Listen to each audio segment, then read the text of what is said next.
Phil Collins spent his entire life behind a drum kit, creating rhythms that shaped generations and inspired millions of people around the world. For 50 years, his hands brought life to songs that became part of music history. But in 2024, something heartbreaking happened. At 74 years old, the legendary musician could no longer hold his drumsticks.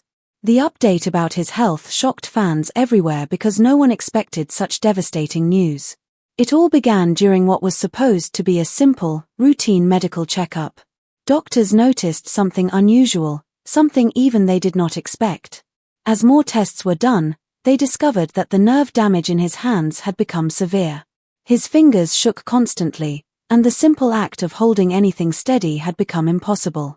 The man who once delivered the powerful, unforgettable drum break-in in the air tonight now sat quietly, unable to play the instrument he loved more than anything. To understand how tragic this moment is, you have to understand where Phil Collins came from and what made him who he is. He was born on January 30th, 1951, in Putney Hospital in southwest London. The city was still recovering from the destruction of World War II. Many buildings were still damaged, rationing was still in place, and families were trying to rebuild their lives. His parents, Greville and June, were doing their best to give their children security and hope during a difficult time. His father had served as a paratrooper during the war, and after returning home, he worked as an insurance agent. His mother worked in a toy shop before becoming a theatrical agent for children. Their home in the district of Hounslow was always full of noise, movement, and creative energy. Even though they struggled financially at times, they encouraged their 3 children to express themselves. Phil was the youngest of the 3 children. His brother Clive loved drawing and eventually became a cartoonist, while his sister Carol dreamed of becoming an ice skater. Phil, on the other hand, could never sit still. He tapped rhythms on every surface he could find. When he was 5 years old, he began using empty biscuit tins as drums, turning the family's kitchen into his first music studio. Every sound he heard became part of a rhythm in his mind. The energy that he carried inside him showed up everywhere he went, especially at school. At Nelson Primary School, he was the child who always wanted to perform. He sang, he acted, and he made noise whenever he could. Teachers struggled to control his constant excitement. When he later moved to Chiswick County Grammar School, he formed his very first band, The Real Thing. He even invited a girl he would later marry, Andrea Bertorelli, to join the group as a backup singer. The band played simple garage rock songs using a cheap drum set that his family had saved up to buy. Even at that young age, he was juggling multiple interests. He played football, rehearsed with his band, and listened to his mother's stories from her work at the Barbara Speakstage School. Because of her connections, she sent him to small modeling jobs. By age 10, he was posing for fashion magazines and learning what it felt like to be in front of a camera. Even though his father tried to maintain order in the home, Phil's artistic world kept expanding. Then came a decision that shocked everyone around him. When Phil was just 14 years old, he announced that he was leaving regular school. Instead of focusing on traditional subjects and preparing for a university path, he enrolled full-time at the Barbara Speakstage School. This was a daring choice, especially in the 1960s when almost everyone believed that show business was unstable and risky. But Phil had already experienced the thrill of performing. He had won a talent show at a holiday camp by performing Elvis Presley songs on the drums, and the applause he received stayed with him. He wanted to chase that feeling. Leaving school meant abandoning the safe route and stepping fully into uncertainty, but Phil felt it was something he had to do. Soon after, he found himself caught up in one of the biggest cultural events in history. At just 13, he was hired as one of about 350 extras for the Beatles' film A Hard Day's Night. On March 31, 1964, he sat in the Scala Theatre surrounded by screaming fans. He wasn't paid, he didn't get a speaking part, and most of his scenes were cut because he wasn't screaming wildly enough to match the crowd. But being in that room, during the height of Beatlemania, left a lasting impression on him. Even for a moment, he had been part of the global storm that the Beatles had created. That same year, Phil stepped into the world of musical theatre when he was cast as the Artful Dodger in Oliver. From 1964 to 1965, he performed 8 shows a week at the New Theatre, making £15 a week and working harder than most grown adults. While performing the role, his voice broke, forcing him to shift from singing to speaking some of his lines. But he refused to let the change defeat him. Those months on stage gave him discipline and thick skin, qualities he would need later in his music career. In addition to his stage work, he acted in Cadbury advertisements and appeared in the 1967 children's movie Calamity the Cow. The experience was physically demanding. He spent long days outside, working with animals, arguing with directors, and dealing with other actors who sometimes treated him poorly because he was still a child. Over time, he grew tired of acting. He felt trapped playing the same type of mischievous roles. By his late teens, he had taken more than 20 acting jobs, but they no longer brought him joy. His failed audition for the musical Fanny Hill in 1968 was the final push. When he didn't get the part, something inside him told him it was time to leave acting behind for good. Music was the one thing that always made him feel truly free. When he was 12, he had already played with the Carl Denver Trio in smoky clubs where grown men treated him like cheap labor. They often didn't pay him, and they forced him to stay late into the night. Those experiences showed him how unfair the music industry could be, but they also made him realize that nothing compared to the feeling of playing drums. In 1967, he joined the band Hickory Wood, where he made £5 a night, the equivalent of about £90 today. The pubs were smoky, the audiences were small, and the money was almost nothing, but Phil didn't care. He was doing what he loved. During this time, his connection with Andrea Bertorelli grew stronger. They performed together, quietly fell in love, and recorded their first single, Green Light and the Key, in a small CBS recording session. A year later, Phil joined Flaming Youth with guitarist Ronnie Carroll. They released a concept album called Arc 2, inspired by the excitement surrounding the upcoming moon landing. The album told a futuristic story about Earth being evacuated into space. Critics liked the creativity and ambition of the project, but the album sold only around 150 copies, leading to the band's breakup. This failure was painful, but it also pushed Phil to keep looking for the right opportunity. He got close to something big in 1969 when he auditioned for Blind Faith, a new supergroup featuring Eric Clapton and Steve Winwood. He was only 18 and believed this was his chance. But the group told him he was too young. He left heartbroken. That same year, he played on early recording sessions for George Harrison's All Things Must Pass. Later, he discovered that his drum part had been removed from the final version. Years later, Harrison even sent him a joke tape pretending the session had gone terribly. Phil laughed about it, but deep down, the disappointment stayed with him. By the mid-1970s, Phil was exploring new musical styles. He joined the jazz fusion band Brand X, performing complex rhythms that challenged him and expanded his abilities. In 1979, he played a 3-night, 6-set marathon at the Roxy, some of which was recorded and is now considered rare musical treasure for fans. These experiences didn't bring fame or mainstream success, but they sharpened Phil's skills and made him even more versatile. There were also moments of danger. In 1969, during a performance with Hickory Wood, a faulty electrical setup caused the stage to catch fire. Smoke filled the club, and people ran for the exits. Phil, however, kept drumming until the very last moment because the rhythm felt like the only steady thing he could hold on to. They evacuated just in time. After the incident, many promoters were hesitant to book the band again, but Phil learned something deeper that night. He learned that he was the kind of person who would keep going even when the world around him felt like it was falling apart. In 1970, the same year he married Andrea Bertorelli after a fast elopement, he adopted her daughter, Jolie, and tried to build a stable family life while earning very little from his music. The marriage later fell apart in 1980, but at the time, it was another brave leap into the future. Phil had been taking leaps his entire life anyway, moving from small acting roles to West End stages, from failed auditions to strange experimental bands, from tiny smoky pubs to moments with music legends. Every success and every failure pushed him forward, preparing him for the moment that would change everything. At 19 years old, Phil saw a small advertisement in Melody Maker magazine in August 1970. It said a band was looking for a drummer sensitive to acoustic music. Something about those words spoke directly to him. He asked his friend Ronnie Carroll to join him, and together they drove to the home of Peter Gabriel's parents for the audition. That band was Genesis, and joining them would change the entire direction of Phil Collins's life. And now, decades later, after all he accomplished, after all the music he gave to the world, he faces the painful reality that his hands that once created some of the most iconic drum parts in rock history, can no longer do what they once did.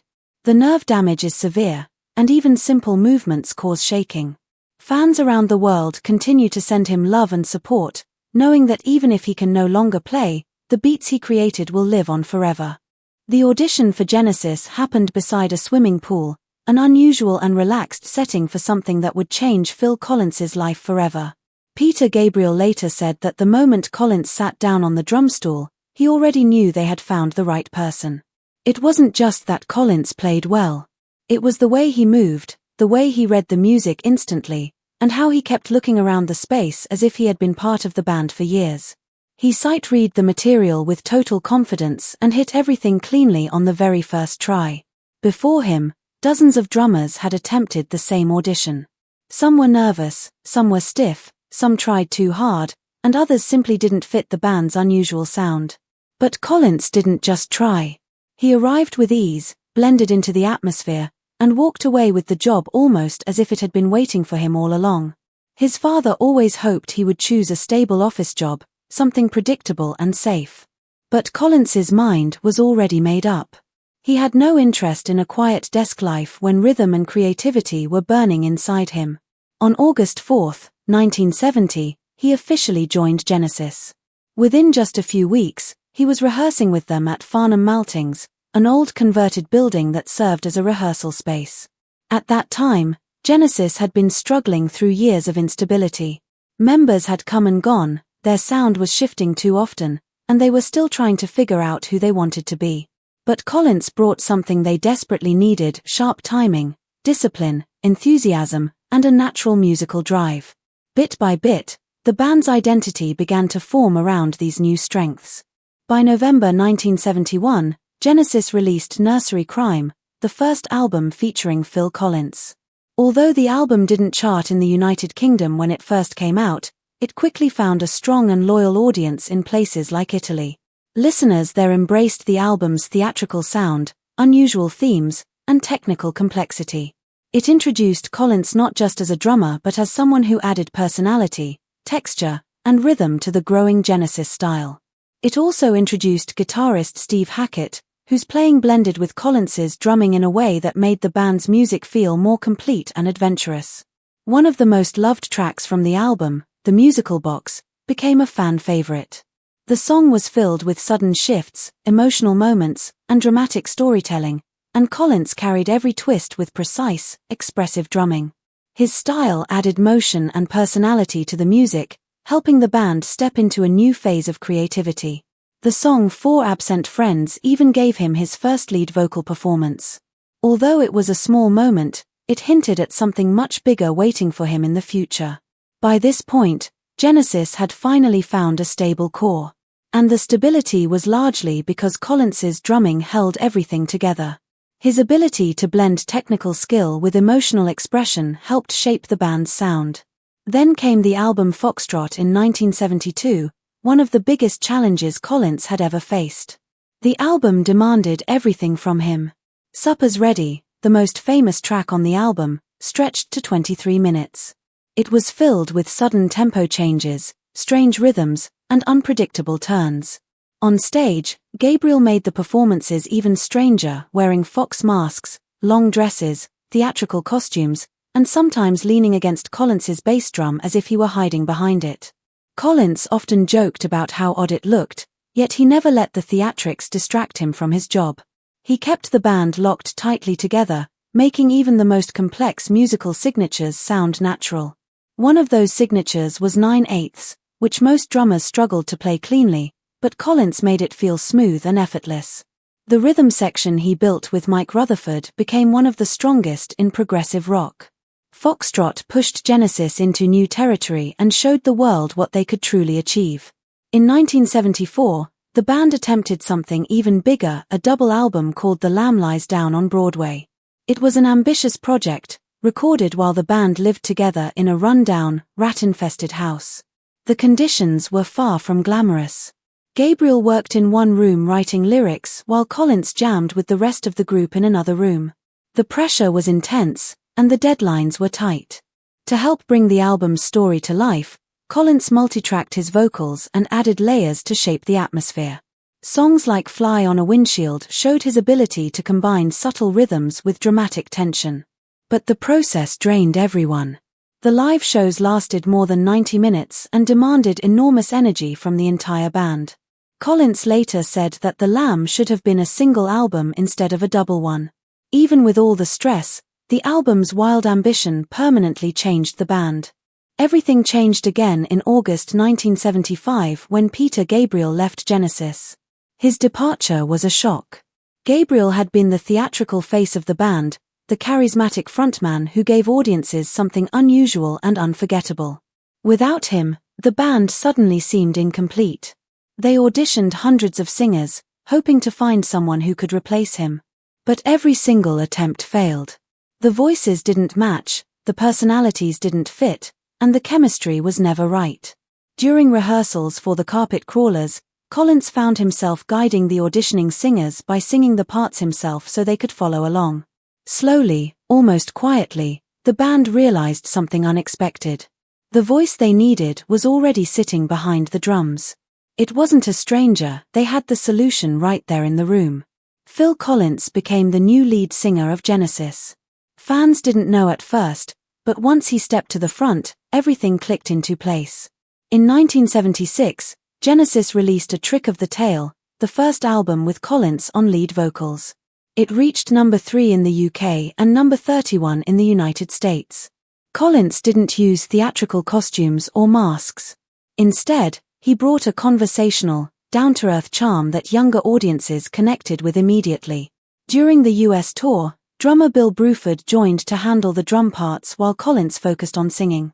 That combination pushed Genesis deeper into the American mainstream, something the band had never fully achieved before. Even as Genesis grew into a global band, Collins never stopped exploring.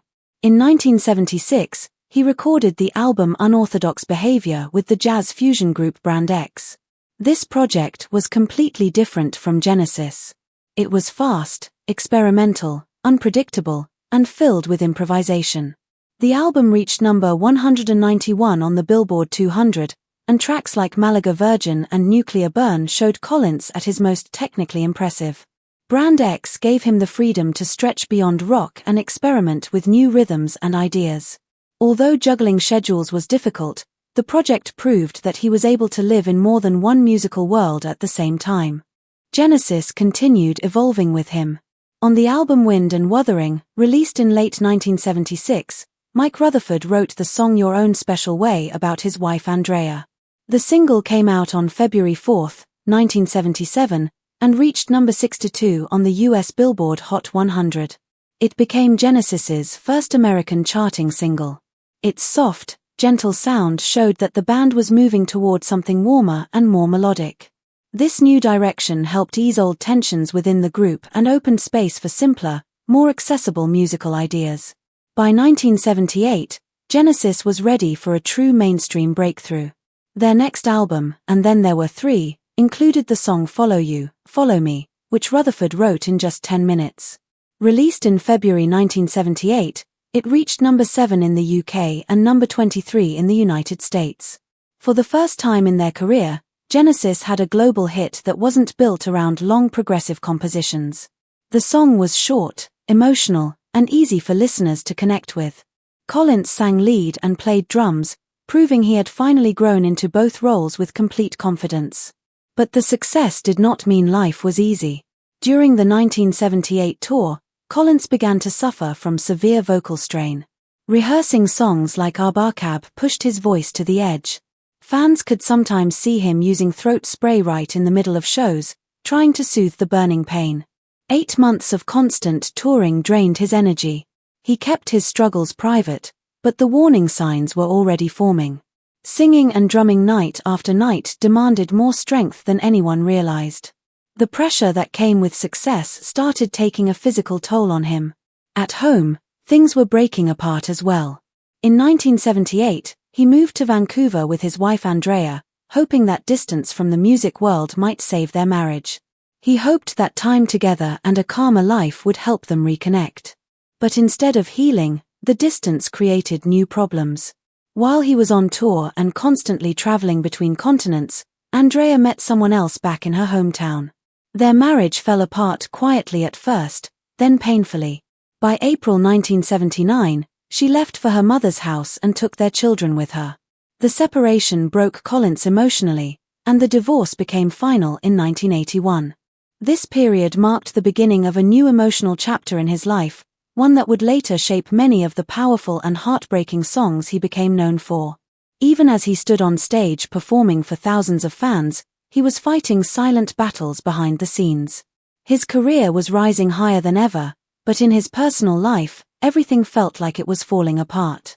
Through it all, he kept going, pushing forward with the same determination he had shown since the day he sat on that drum stool by the swimming pool and changed the future of Genesis forever. The pain Phil Collins carried during the hardest years of his life poured straight into his music, and anyone who listened closely could hear it. When he worked on the 1980 Genesis album Duke, the song Misunderstanding became one of the clearest signs of what he was going through. It held the weight of heartbreak, confusion, and frustration, and it marked the beginning of the honest emotional style that would later define his solo career. Behind the scenes, his life felt scattered and heavy, but instead of hiding it, he let the music speak for him. Even with all the turmoil, he never stopped searching for new musical paths. He didn't want to be trapped in one sound or one identity. In 1978, he formed the Phil Collins Big Band because he wanted to reconnect with the jazz roots he grew up loving. That band performed at the Montreux Jazz Festival in Switzerland, and people were surprised at how naturally he blended jazz with the rock energy he was famous for. Years later, the performance appeared as a bonus track on a live DVD, proving that Collins's creativity stretched far beyond Genesis, far beyond pop, and far beyond what people expected from him. By 1983, Genesis pushed into a new era with their self-titled album, widely known as the Memoir album. The song Memoir became a major hit in the UK and climbed to number 1. Collins programmed the drum machines himself and created a dark, industrial-sounding rhythm that felt tense and haunting. It was a huge shift from their earlier sound. When the band went on the Memoir tour between 1983 and 1984, they used heavy pyrotechnics, loud explosions, and intense lighting. Some of the explosions were so strong that crew members were actually injured, which forced safety reviews and adjustments. Still, fans filled arenas night after night, and the tour became one of the most important moments in Genesis's career. The concert film Genesis Live, the Memoir Tour, released in 1985, captured the band at a moment when they were experimenting boldly and reaching a creative peak that surprised even longtime fans. Then everything exploded, figuratively, with the release of Invisible Touch in 1986. This album changed the entire scale of the band's success.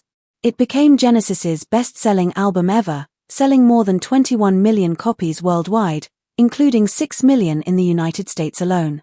The title track hit number 1 in the US, something the band had never achieved before.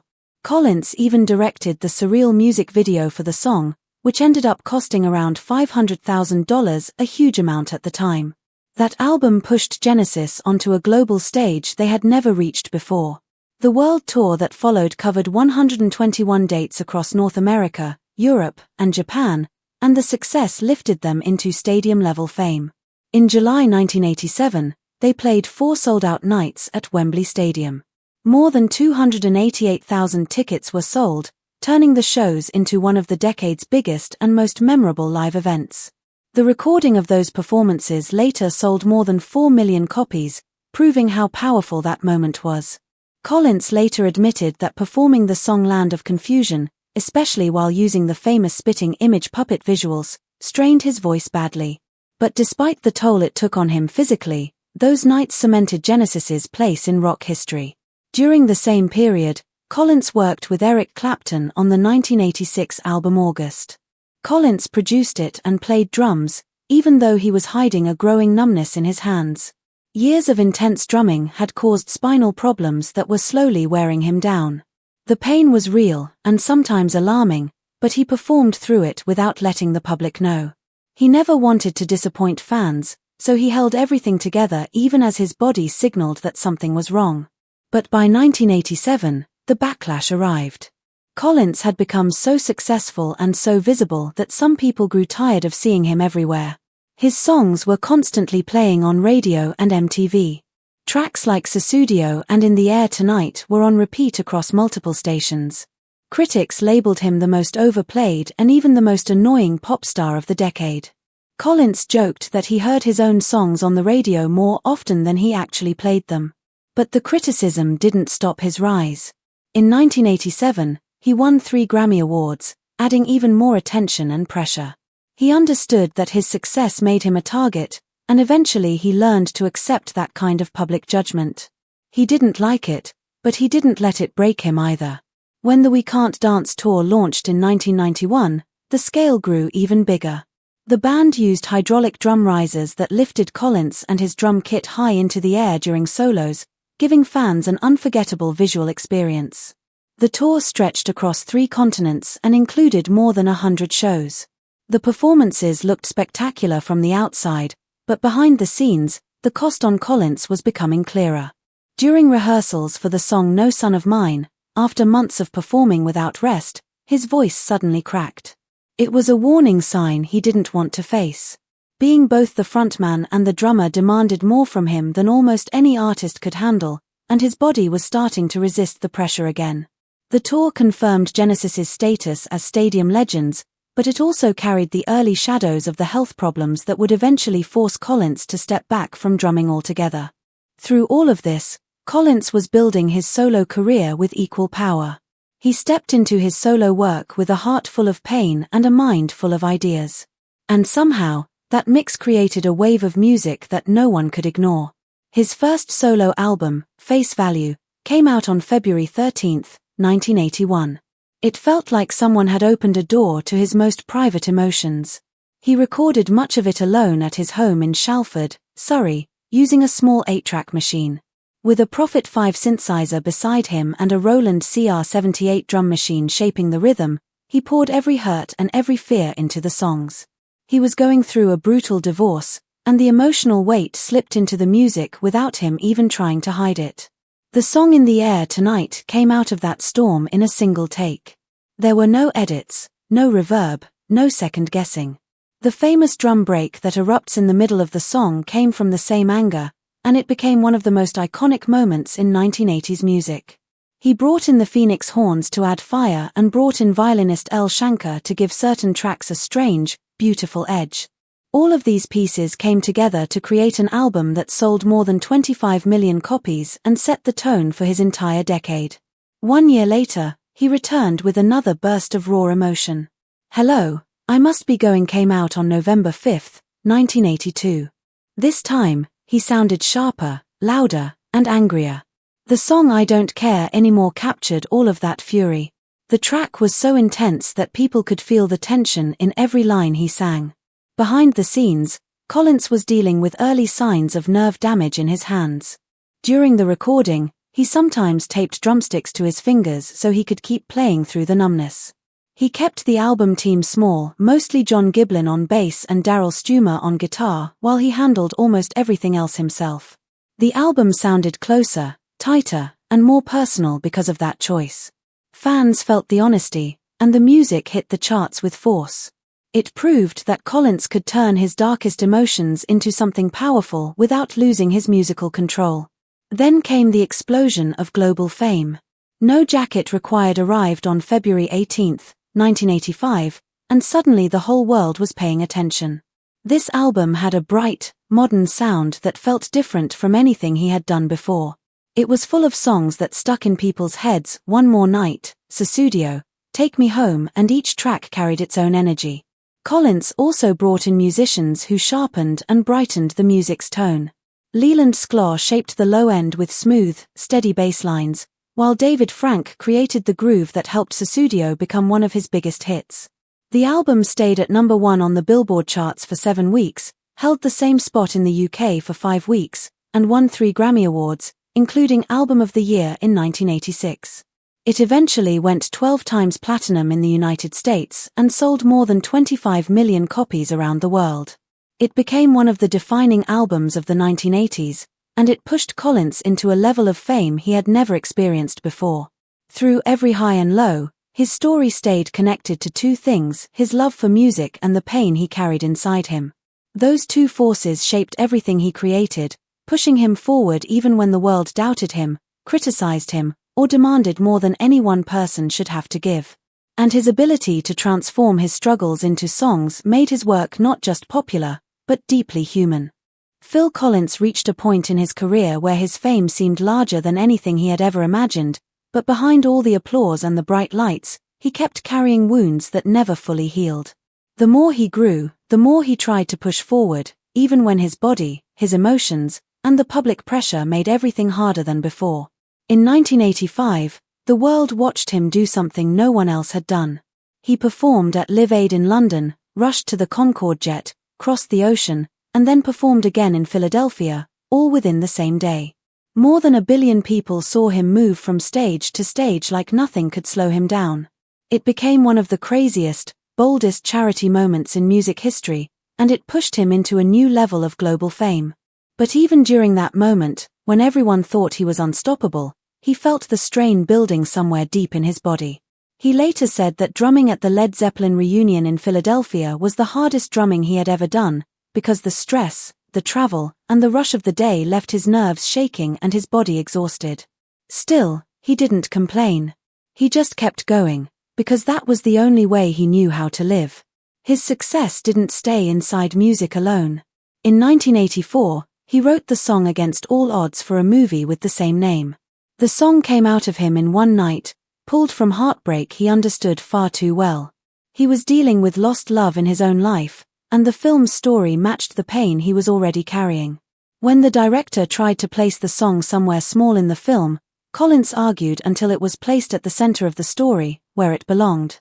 He fought for it the way he fought for everything that came from his heart. The song reached number 1 on the Billboard chart for 3 weeks and earned him both a Grammy and an Academy Award nomination. It also became one of the greatest heartbreak anthems of the entire decade, showing the world that behind his hard work lived a man who poured every drop of emotion into the music he made. By the middle of the 1980s, he was everywhere. It felt like every radio station, every television, and every award show played his voice, his drums, or his songs. But the more the world saw him, the more pressure he put on himself. When Live Aid happened in 1985, it turned into the biggest physical and emotional test of his life. He moved from London to Philadelphia in record time, played with bands he barely had time to rehearse with, and gave everything he had in front of almost 2 billion viewers.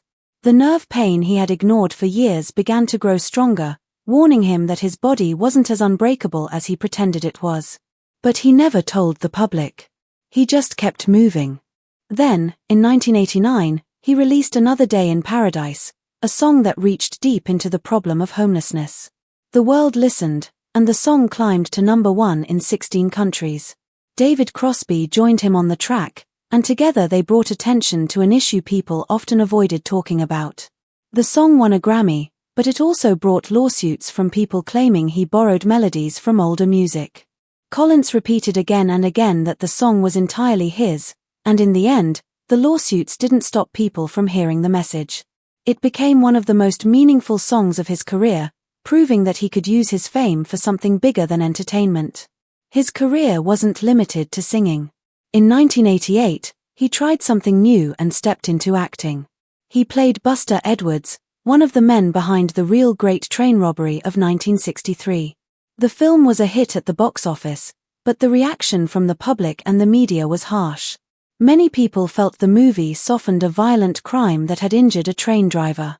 Even Prince Charles and Princess Diana refused to attend the premiere. Collins defended himself by saying he wanted to show Edwards as a human being, not just a criminal, but the anger around the movie followed him for years. In 1999, he entered a new world when he became the voice of the gorilla Turk in Disney's Tarzan and wrote the soundtrack. He recorded 9 songs in 5 languages, an exhausting task that required patience, focus, and emotional strength. The song You'll Be in My Heart became the soul of the film and won him an Oscar, a Golden Globe, and a Grammy. Behind all the achievements, he was fighting painful custody battles at home. But writing the songs helped him feel closer to his children. His daughter Lily later said he had written the song as a lullaby for her when she was a baby, long before Disney ever asked him to turn it into a global anthem. His work with Tears for Fears created another important chapter in his musical life. In 1989, he helped produce their album The Seeds of Love and played drums on the song Woman in Chains. The recording sessions stretched on for nearly 3 years as Roland Orzabal and Kurt Smith argued constantly about the direction of the music. Collins often became the calm center of the storm, stepping in to help keep the project moving whenever the tension became too much. When the album finally came out, it received praise that made all the long nights worth it. In 1990, he directed the music video for Do You Remember, spending $1 million to create a story about regret, distance, and a father who loses years of his son's life because of war. Collins used his own divorce memories to shape the emotions in the video. The mix of black and white and color scenes built a sadness that stayed with fans long after it aired, showing once again that his emotional honesty was the thing people connected with the most. But while his career rose, his private life fell apart. His move from the UK to Switzerland in the 1990s to reduce taxes created a storm of criticism. British newspapers accused him of avoiding taxes while writing songs about compassion. Collins pushed back, saying everything he did was legal and that he was being unfairly judged. But the criticism stuck to his name, adding more weight to his already heavy shoulders. His marriages were equally painful. His first marriage to Andrea Bertarelli ended in 1980, with a settlement of £17 million, the most expensive divorce in the UK at that time. His second marriage, to Jill Tavelman, collapsed in 1996 after an affair became public, and that divorce also cost him £17 million. Their daughter Lily was only 5 years old when it happened, and she later spoke openly about the emotional scars she carried for years. His third marriage, to Oriane Sevi in 1999, ended in 2008 with more than $30 million in alimony and long legal battles that stretched across 2 countries. At one point, Collins said he felt like his home had been taken over during the dispute. Oriane demanded ownership of a $40 million mansion, and the last part of her claims wasn't dismissed until 2022. The emotional and financial strain from all 3 marriages left him drained. His children also carried complicated feelings. Jolie Collins, his adopted daughter from his first marriage, and Lily Collins both talked about how distant they felt from him at different points in their lives. Lily later found peace after forgiving him, but the pain she experienced as a child shaped her entire life. His oldest son, Simon, followed in his footsteps and became a drummer, but even their relationship was strained by constant paparazzi attention and long custody fights during 2008. Then came the moment he could no longer escape. During the Genesis reunion tour in 2007, he suffered a spinal dislocation that caused severe nerve damage in his hands and arms. By 2009, he needed surgery to rebuild parts of his neck and reduce pressure on his spinal cord. After the operation, he could barely hold drumsticks. Sometimes he had to tape them to his hands just to finish a performance. Doctors warned him he might never drum again. Those words cut deeper than any criticism or divorce had ever done. Drumming wasn't just part of his career. It was the one thing he had done since he was a child, the one thing that had always made sense even when life didn't. In 2017, after years of surgeries and recovery attempts, he retired from drumming and live performances. He went through a neck fusion surgery in 2015 and a back operation in 2016 that left him with a condition called dropped foot. He walked with a cane, moved slowly, and fell often.